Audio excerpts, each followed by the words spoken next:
Bueno, hola, ¿cómo están? Espero que se encuentren bien. Bueno, como hemos hablado, continuamos con el tema de las ideologías del siglo XIX. Ya hemos trabajado una que es el liberalismo desde el punto de vista político y económico. La segunda que vamos a trabajar es el conservadurismo. De esta todavía no subí la diapositiva, pero la voy a estar subiendo hoy o mañana, ¿sí? Ya está hecha. Em, la ideología conservadora, ¿sí? Eh,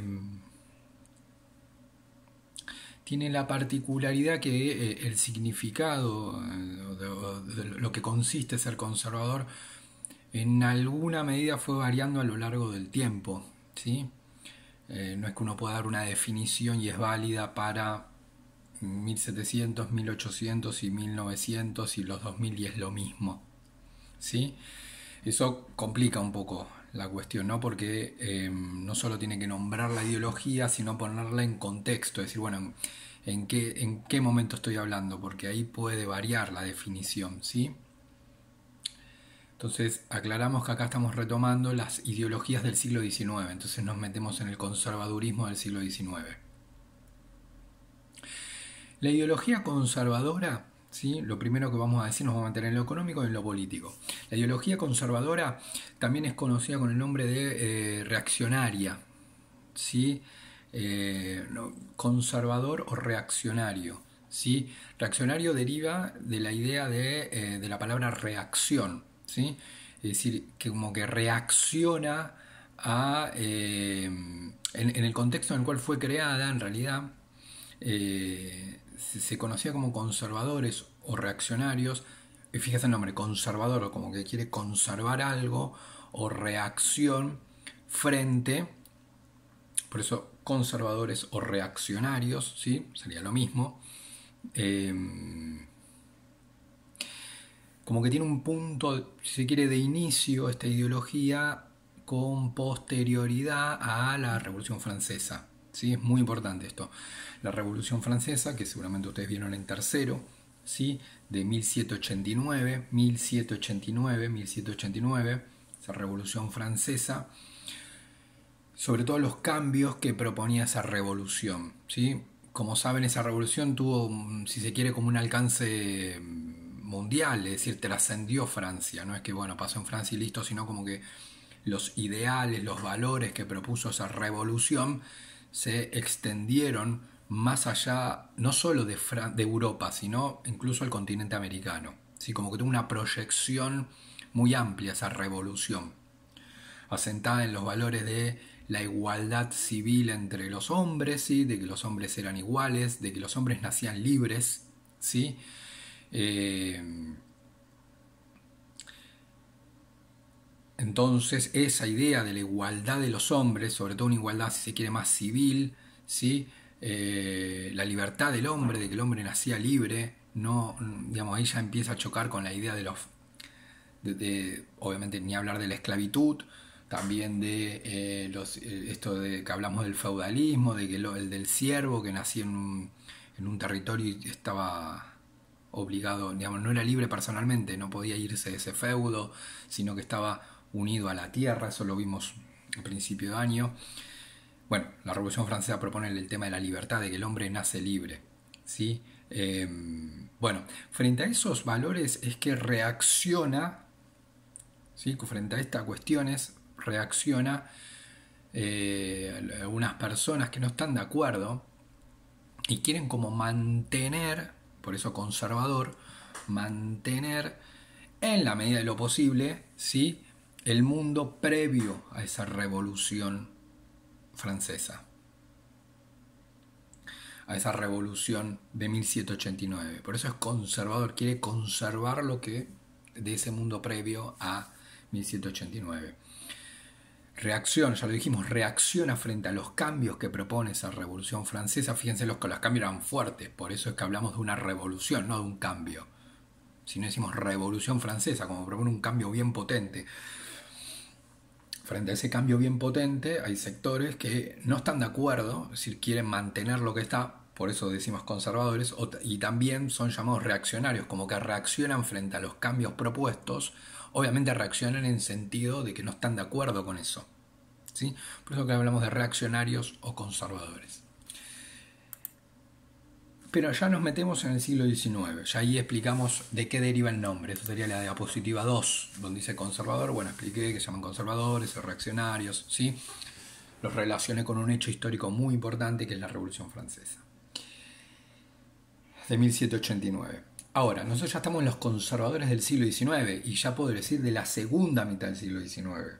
¿Sí? Todas estas ideologías que nosotros estamos diciendo, bueno, esta por ejemplo surgió antes, el liberalismo también, ¿sí? Surgió el liberalismo en el 1600, acá dijimos fines del 1700, esta ideología conservadora o reaccionaria, ¿sí? Pero las estamos mirando en la segunda mitad del siglo XIX, ¿sí? Esto por lo que dije al principio. Lo complicado de las ideologías es que uno, bueno, cree que, bueno, una etiqueta, ya está, doy la definición y listo. Y es válido para todo lugar y todo momento histórico. No, eso no funciona así, es mucho más complejo, ¿sí? Las ideologías van cambiando, van transformándose de acuerdo a tiempo y lugar, ¿sí? Entonces, acá llevamos esta ideología a la segunda mitad del siglo XIX, ¿sí?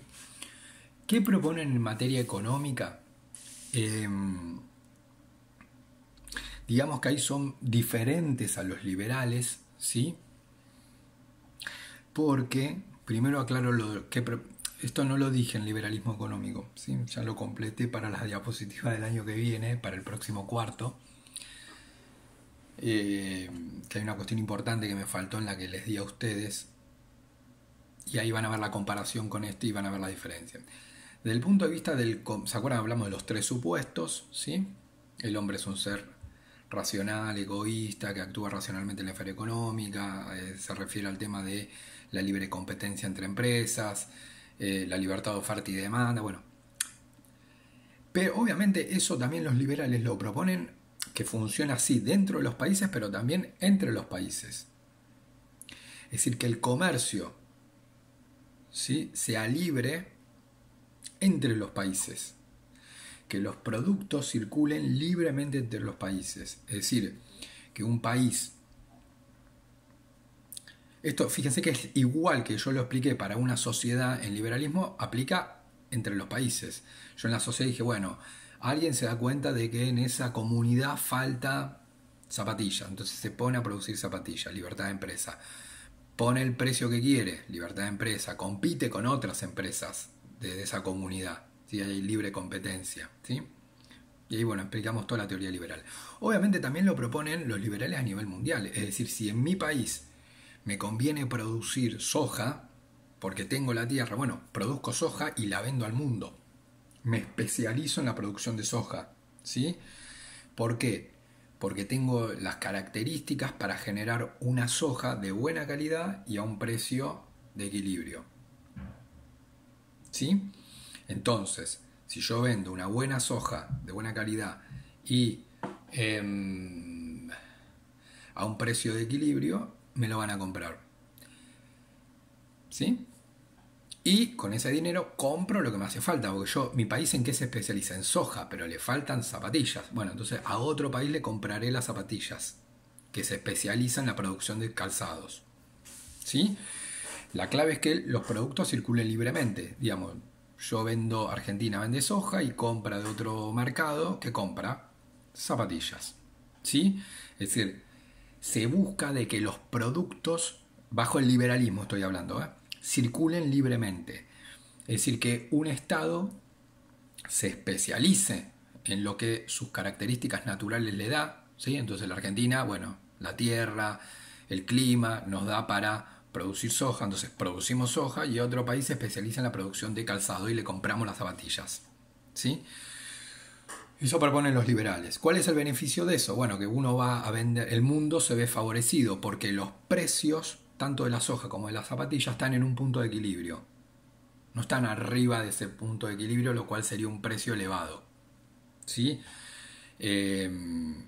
Por ejemplo, si Arabia Saudita quiere producir soja, muy posiblemente tenga que gastar mucho en abonar la tierra, tenga que gastar mucho en trasladar el agua para regar la soja, ¿sí? Porque no tiene características naturales para producir soja. Lo mismo si quieren producir soja en Rusia, que hace mucho frío, van a tener que construir los invernaderos, calefaccionarlos, y eso eleva el precio de la soja. Capaz van a llegar a la soja, pero a un precio muy caro, porque tienen que construir los invernaderos, regar, entonces el precio de la soja va a ser muy caro. Como en la Argentina no necesitas construir los invernaderos, el precio de la soja está en un punto de equilibrio. Entonces Argentina se especializa en lo que le dan sus características naturales, que por ejemplo es la soja, y vende, ¿sí? Y vende esa soja. Obviamente capaz Rusia también se mete a producir soja, pero como es un precio muy caro, que tienen que construir los invernaderos, el agua, todo lo que dije antes, el precio de la soja rusa es carísimo, entonces se va a comprar la soja argentina. Ahora, a Argentina le va a faltar zapatillas, bueno, eso lo compra. Es decir, la clave es que haya libre comercio entre los países, un comercio libre, donde hay economías especializadas y comercian libremente, ¿sí? Yo compro zapatillas porque no tengo y vendo soja. La clave es que cuando entre acá, por ejemplo, la zapatilla, existan, y ahí está la clave del libre comercio, es decir, la clave es que no haya muchos impuestos en la aduana. Es decir, que cuando la zapatilla entra a la Argentina, pongamos que un país te vende la zapatilla a $20, ¿sí? Cuando pasa por la aduana, pague muy poquito o nada de aranceles. Es decir, que si yo la compro a $20, ¿sí? Obviamente le estoy sumando que ya ahí en esos $20 está incorporado el flete, bueno, todos esos gastos, ¿sí? Pero no, el Estado argentino no le pone un impuesto a esa zapatilla, ¿sí? Y si ese es mínimo, muy, muy, muy, muy chiquito, ¿sí? Muy, muy, muy chiquito, prácticamente insignificante o nada. Entonces, eso hace que el precio venga a muy cercano al punto de equilibrio. Lo mismo pasa con la soja argentina. Yo vendo la soja porque dijimos que tengo características naturales, las vendo al precio de equilibrio, que no significa que esté perdiendo, eso ya lo aclaré en ese video. ¿Sí? El que no lo entiende ahí lo ve. Con ganancia incluida, todo el flete, vendo la tonelada de soja a $50. Bueno, cuando llega al país pasa lo mismo, el país no prohíbe esa soja, ¿sí? Ingresar. No, o no le pone un impuesto, porque si le pone un impuesto y yo la estoy vendiendo a 50 en la tonelada, pero el gobierno le pone un impuesto muy alto, el precio va a ser muy alto de la soja. Entonces el libre comercio ahí no hay libre comercio. El libre comercio es que los impuestos son mínimos o insignificantes para aumentar el comercio, ¿sí? Como los precios están en el punto de equilibrio, aumentan los comercios, ¿sí?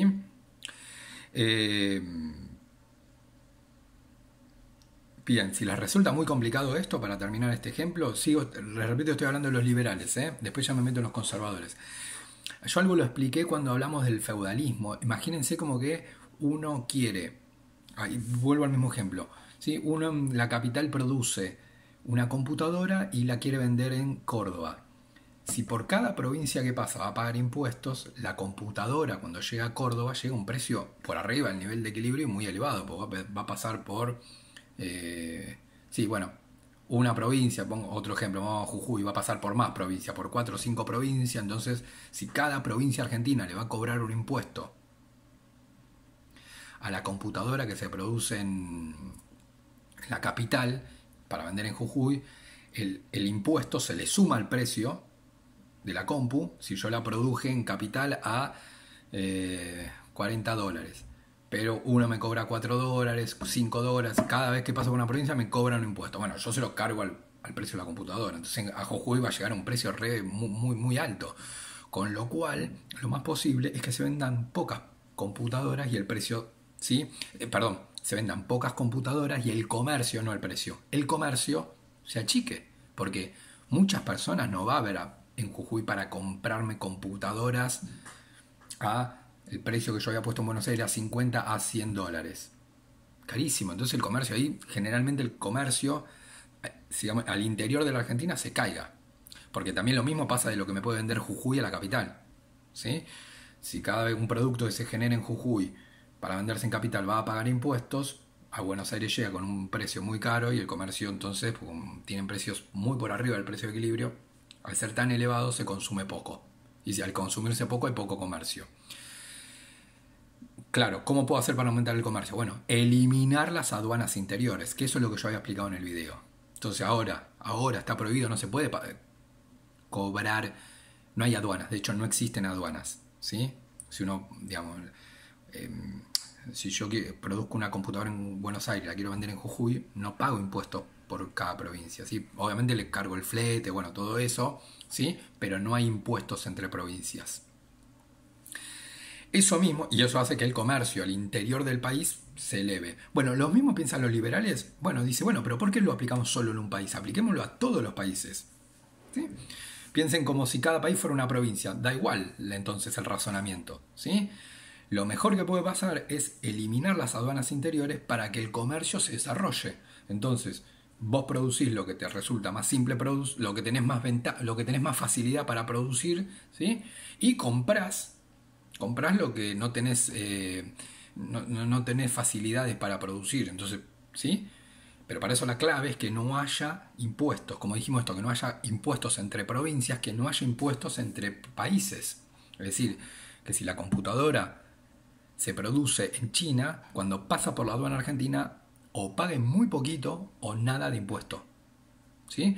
Porque si el gobierno argentino le pone un impuesto, el precio de la computadora se va a elevar y acá no se va a consumir, porque es muy cara. ¿Sí? Bien. Esto es lo que proponen los liberales. El comercio libre. Perdón, casi que hoy dije que iba a hablar de los conservadores, pero ahí metí ese desvío de 10 minutos más o menos porque me olvidé de explicarlo en los liberales, ¿sí? Entonces me parece importante, porque ahí vamos a ver la diferencia. Los conservadores dicen, no estamos de acuerdo con un sistema capitalista. Ahí es igual que los liberales. Ahora, lo que no estamos de acuerdo es con la idea del comercio libre. Ellos ahí en materia de política comercial, en lugar de adherir al comercio libre como querían los liberales, que plantean el libre comercio, por favor esa característica la pueden agregar en la diapositiva del liberalismo, todo lo que expliqué antes del comercio libre, cómo funciona, ¿sí? El tema de la especialización. Dicen, no. En realidad los conservadores dicen, no, yo estoy de acuerdo con proteger, estoy hablando de comercio entre países, por eso hablo de política comercial. Dice que los conservadores proponen estoy de acuerdo con el capitalismo, pero no con el comercio libre. Es decir, el Estado tiene que proteger, cuidar a su productor. Ejemplo, Argentina produce soja, con el ejemplo anterior, pero tiene que tratar de hacer lo posible para proteger, para cuidar a su productor de zapatillas. ¿Sí? En lugar de buscar traerlas de Brasil. ¿Cómo protege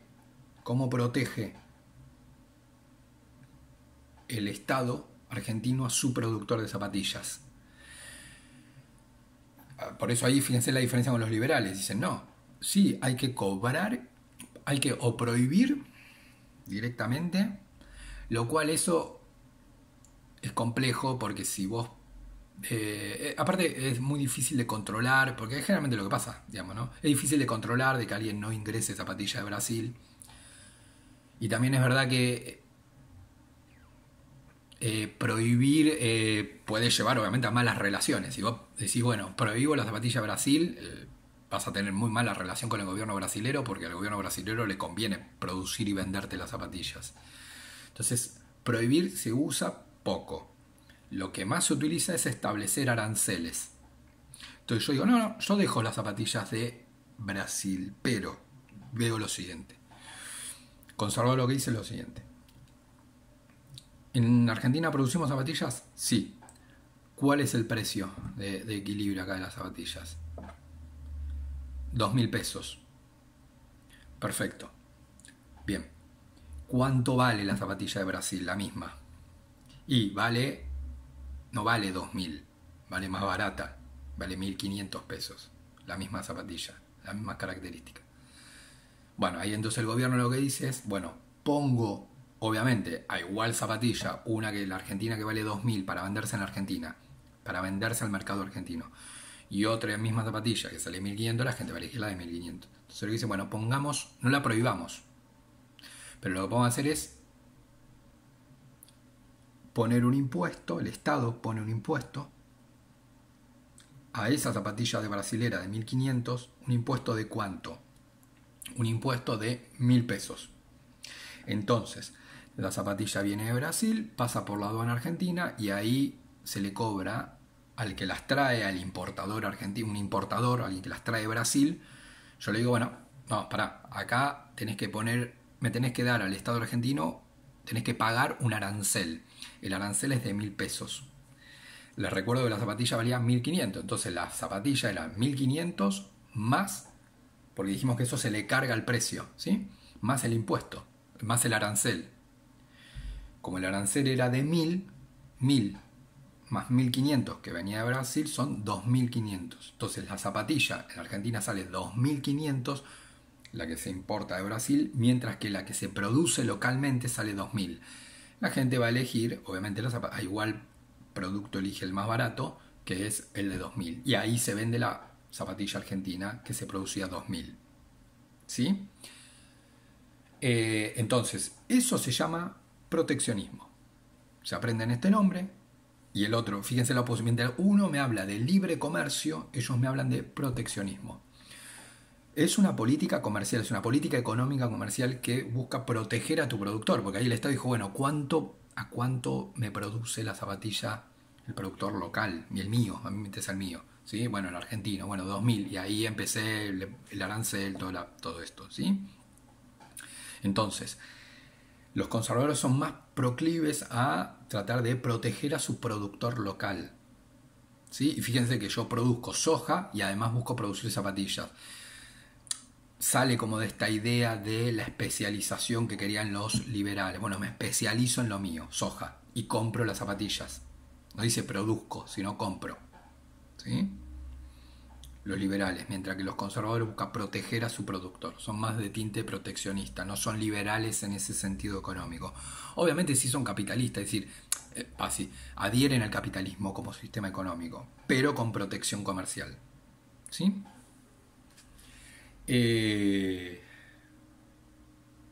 Bien. Sí, fíjense este punto, antes de pasar a lo político. Lo favorable y lo negativo de las políticas de este. Sigo el ejemplo de las zapatillas que dije. Yo les recuerdo que el productor argentino las producía 2.000. Originalmente las zapatillas de Brasil estaban 1.500, pero como le puso el arancel terminaron más caras, 2.500, ¿sí? Entonces, uno podría decir, bueno, lo positivo del proteccionismo es que, bueno, vos favoreces a tu productor, ¿no? Al que produce a 2.000. Genera trabajo, genera empleo, produce la zapatilla, ¿sí? Tenés una producción de tu país de zapatillas, ¿sí? Eso sería como lo positivo, ¿sí? Por el otro lado tiene lo negativo. Lo negativo en donde me paro y me tendría que parar. Por eso los liberales no están de acuerdo con esa protección. ¿Por qué? Porque sí, así estás perjudicando al consumidor argentino. ¿Por qué? Porque el consumidor argentino podría haber comprado zapatillas a 1.500, que era el precio original, que era lo que valía, 1.500, ¿sí? Y el tuyo valía 2.000. El argentino valía 2.000, pero el que se traía de Brasil valía 1.500. Y vos le pusiste un arancel y por eso se fue a 2.500. Entonces, el que quiere zapatillas, ahora paga 2.000, cuando podría haber pagado 1.500 si vos no le ponías el arancel. Entonces, cada argentino que vaya a comprar esas zapatillas va a estar perdiendo 500 pesos, porque el tipo la podrá comprar la misma zapatilla a 1.500 y la está pagando 2.000. Entonces eso sería como los liberales no están, dicen, no, hay que favorecer al consumidor. Obviamente, cuando entren las zapatillas brasileras a 1500 y las argentinas valen 2000, si el consumidor va a comprar la de 1500. No es porque es argentino compra la de 2000. No, va a comprar la de 1500. Porque el ser humano es un ser egoísta que actúa racionalmente en la esfera económica. No es es argentino, pago 2000. No, alguno lo hará. La mayoría va a comprar el de 1500. El liberal ahí mira el beneficio del consumidor, del individuo. ¿Sí? Entonces dice, no hay que poner aranceles. No hay que poner aranceles. Digamos, si en Brasil se produce a 1500, se trae a 1500 y que compita con el productor argentino. Tiene que haber, volvemos a los supuestos, tiene que haber libre competencia. No es porque no me importa la nacionalidad. No me importa. Si vos producís a 2000 y aparece otro que te vende las zapatillas a 1500, si es argentino, del mismo país, si es del mismo país o de otro, me da igual. Tiene que haber libre competencia. ¿Sí? Ahí va a pasar, bueno, ahí tengo que explicar todo lo que ya expliqué en la teoría liberal. Ahí va a pasar que el que produce a 2000 o busca mejorar su producción y bajar el precio o quiebra. Entonces, los conservadores dicen, no, vos tenés que, y ahí vuelvo al pensamiento conservador, vos tenés que proteger a tu productor. Es decir, al brasilero te quedan dos posibilidades. O se la prohibís, directamente prohibís el ingreso de zapatillas al Brasil, o las dejás entrar pero le pones el impuesto, lo proteges. Eso se llama proteccionismo. ¿Está bien? Siempre en un marco capitalista, porque ahí están de acuerdo en el sistema de propiedad privada, bueno, propiedad individual, ¿sí? La oferta y la demanda de mano de obra, bueno, todo lo que explicamos en la definición de capitalismo. Bien. Bueno, dejo para otro video el tema de la cuestión política, ¿sí? Del conservadurismo. Así que bueno, en el siguiente video explico lo que es el pensamiento conservador. Bueno, espero que se encuentren bien. Cualquier duda o consulta la pueden hacer por la plataforma.